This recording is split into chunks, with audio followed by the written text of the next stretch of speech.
તો આપણે આવા ત્રિકોણના જે પ્રશ્નો જે ખરા એ આપણે કેવી રીતે સોલ્વ કરવા, તો આપણે અહીંયા ઉદાહરણ દ્વારા સમજીશું. તમે પહેલા જોઈ લો કે અહીંયા તમે જોઈ લો કે તમને એક ત્રિકોણ આપેલો, બરાબર. હવે આપણે એને ગણવું હોય કે અહીંયા તમને કેટલા ત્રિકોણ આપેલા, તો એના માટે આપણે શું કરવાનું, તો તમારા માટે એકદમ શોર્ટકટ પદ્ધતિ તમે જોઈ લો.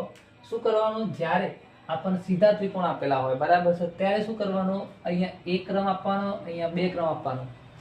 પછી શું કરવાનું, જો 1 + 2 એટલે 3. આનો મતલબ એવો થયો કે આ ત્રિકોણ જે ખરું એમાં કેટલા ત્રિકોણ સમાયેલા છે, 3. 1 2 અને આખું કેટલા થયા, 3. પણ આપણે વારંવાર એવું ગણવા જવાની જરૂર નથી પરીક્ષામાં, કેમ કે આવા પ્રશ્નો પૂછાતા નહીં, બરાબર છે. કેમ કે આવા જે અઘરા પ્રશ્નો હોય એવા પ્રશ્નો પૂછાતા હોય. તો કેવી રીતે સોલ્વ કરવાના, તો જુઓ ફરીથી આપણે લઈએ. જ્યારે ત્રિકોણ મોટો આપેલો હોય, તમે જોઈ શકો 1 2 3 4, આપણે ક્રમમાં લખતું જવાનું. બધા ક્રમોનો શું કરવાનું, આપણે સરવાળો. તો તમે જોઈ લો કે 1 + 2 + 3 + 4 એટલે કેટલા થવાના, 4 3 7 7 2 9 ને 1 10. તો અહીંયા જે ત્રિકોણ તમને આપેલા એમાં કેટલા ત્રિકોણ સમાયેલા છે, 10. એવો ને એવો પ્રશ્ન ફરીથી લઈએ આપણે. અહીંયા તમે જોઈ લો ક્રમ આપીશું આપણે 1 2 3 4 5. હવે શું કરાય, આ બધાનો સરવાળો એટલે 5 ને 4 9, 9 ને 3 12 ને 2 14 ને 1 15. આનો જવાબ શું આવે, 15. આ તમારી પહેલી પદ્ધતિ થઈ.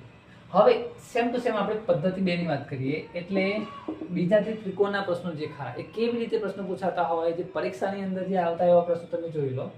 હવે તમને ત્રિકોણ આપ્યા હશે પણ વચ્ચે તમને બીજા અર્ધ ત્રિકોણ આપેલા હશે. હવે તમારે આમાં શું કરવાનું, તો જુઓ અહીંયા 1 અને 2 મેં તમને કીધું એ પ્રમાણે, તો 2 ને 1 3 સરવાળો કરી દીધો.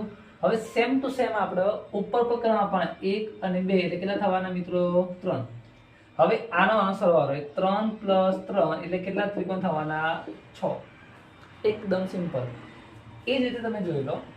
હવે તમને ત્રિકોણ આપેલા પણ વચ્ચે કેટલા, 2 તમને લીટા આપેલા તમને. તો શું કરવાનું, અહીંયાથી શરૂઆત કરવાની 1 2 3 4, 1 2 3 4, 1 2 3 4. હવે તમે જોઈ લો 4 ને 3 7, 7 ને 2 9 ને 1 10. અહીંયા કેટલા આવવાના, 10. અહીંયા કેટલા આવવાના, 10. હવે આ ત્રણેયનો સરવાળો 10 + 10 + 10 એટલે કેટલા થવાના, 30 ત્રિકોણ. કોઈ પણ પ્રશ્ન આવો ત્રિકોણનો પૂછાય, તમે આ પ્રમાણે તમે સોલ્વ કરી શકો.